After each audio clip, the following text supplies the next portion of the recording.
નમસ્કાર student, Mahakal coaching સેન્ટરમાં તમારા બધાનું સ્વાગત છે। ગુજરાત પોલીસની જે પરીક્ષા આવી રહી છે, બધા વિદ્યાર્થી ખૂબ જ સરસ મહેનત કરે છે અને આનાથી પણ વધુ પ્રયત્ન કરતા રહો, મહેનત કરતા રહો। જો તમારે ખાખી ધારણ કરવી હોય તો મહેનત તો કરવી પડશે। જે લોકોને ખાખીનું સપનું છે તે સપનું પૂરું કરવા માટે મહેનત કરો।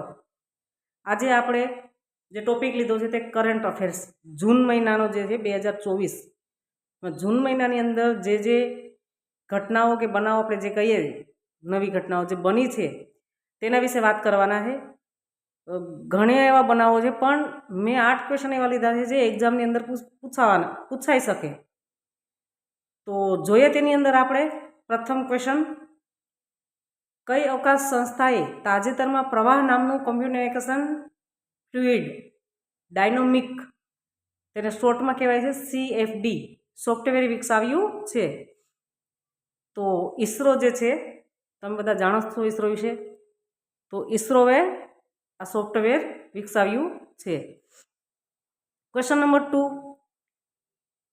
તાજેતરમાં વડાપ્રધાન નરેન્દ્ર મોદીએ વિવેકાનંદ રોક મેમોરિયલ ખાતે 48 કલાક ધ્યાન કર્યું હતું।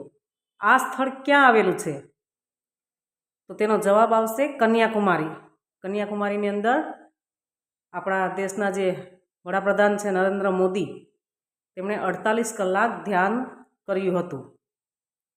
ક્વેશ્ચન નંબર 3, તાજેતરમાં કયા રશિયન અવકાશયાત્રી અવકાશમાં 1000 દિવસ વિતાવનાર પ્રથમ વ્યક્તિ બન્યા છે? તો તેનો જવાબ આવશે ઓલેગ કોનોનેન્કો, જે રશિયાના છે પોતે, અને 1000 દિવસ સુધી અવકાશની અંદર ટાઈમ એને વિતાવ્યો। ક્વેશ્ચન નંબર 4, તાજેતરમાં ભારતમાં તમાકુ નિયંત્રણ માટે બ્રાન્ડ એમ્બેસેડર તરીકે કોને નિયુક્ત કરવામાં આવ્યા છે? તો PV સિંધુને બ્રાન્ડ એમ્બેસેડર તરીકે નિયુક્ત કરવામાં આવ્યા છે। ક્વેશ્ચન નંબર 5, તાજેતરમાં ભારતીય નૌકાદળના પ્રથમ મહિલા હેલિકોપ્ટર પાયલટ કોણ બન્યો? તો તેનો જવાબ આવશે અનામિકા રાજીવ। ક્વેશ્ચન નંબર 6, ભારતમાં વર્ષ 2024માં કેટલામી લોકસભા માટે ચૂંટણીનું આયોજન થયું હતું? તો હાલમાં જ જે ચૂંટણી આપણી લોકસભાની ગઈ, તો તે કેટલામી વખત હતી? તો તેનો જવાબ આવશે 18। ક્વેશ્ચન નંબર 7, ફ્રેન્ચ ઓપન 2024માં મેન્સ સિંગલ્સ ટાઇટલ વિજેતા ટેનિસ ખેલાડીનું નામ શું છે? તો તેનો જવાબ આવશે કાર્લોસ અલ્કારાઝ।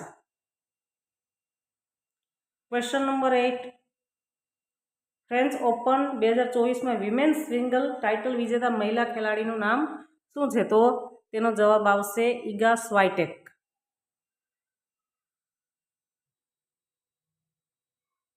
ક્વેશ્ચન નંબર 9 જોઈએ, 21 જૂન 2024ના રોજ કેટલામાં વિશ્વ યોગ દિવસની ઉજવણી કરવામાં આવી છે? તો તેનો જવાબ આવશે 10।